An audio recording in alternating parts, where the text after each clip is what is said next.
ಆರ್ತಿ ಅವಳ ಬಗ್ಗೆ ನಾನು ಏನ್ ಹೇಳಿ ಈ ವಿಷಯದಲ್ಲಿ ನನಗೆ ಪದಗಳ ಮೇಲೆ ಕೂಡ ಕೋಪ ಬರ್ತದೆ.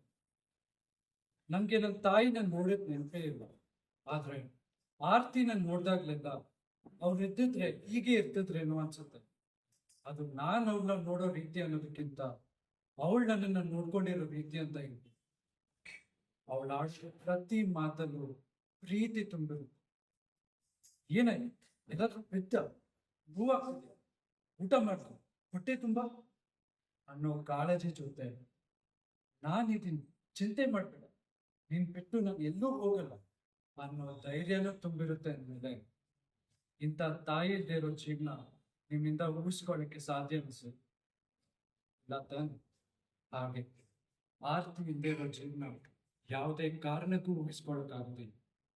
ಆರ್ತಿ ನನಗೆ ಮಾತ್ರ, ನಾನು ಅವಳಿಗೆ ಮಾತ್ರ. ನಮ್ಮಿಬ್ಬರ ಪುಟ್ಟ ಸಂಸಾರದಲ್ಲಿ ದೊಡ್ಡ ಪ್ರಪಂಚನೇ ಇದೆ. ಅದರಲ್ಲಿ ಮೂರನೇ ವ್ಯಕ್ತಿಗೆ ಜಾಗ ಇಲ್ಲ. ಆದ್ರೆ ಅಲ್ಲೇ ನಮ್ಗೆ ಪ್ರಾಬ್ಲಮ್ ಇರೋದು. ನಮ್ಮಿಬ್ಬರ ಮಧ್ಯೆ ಮೂರನೇ ವ್ಯಕ್ತಿ ಬಂದಾಗ ನನಗೆ ಕೆಟ್ಟ ಕೋಪ ಬರುತ್ತೆ. ಅಮ್ಮ ನನಗ್ ಮಾತ್ರ ಸಿಗ್ಬೇಕು ಅಂತ ಹಠ ಇಡ್ತಿರೋ ಈ ಮಗುನ ಸುಧಾರ್ಸಕ್ಕೆ ತಾಯಿಯಿಂದ ಮಾತ್ರ ಸಾಧ್ಯ. ನೀನ್ ಬಿಟ್ಟು ನಾನು ಎಲ್ಲೂ ಹೋಗಲ್ಲ ಅಂತ ಹೇಳೋ ಆರ್ತಿಯಿಂದ ಮಾತ್ರ ಸಾಧ್ಯ.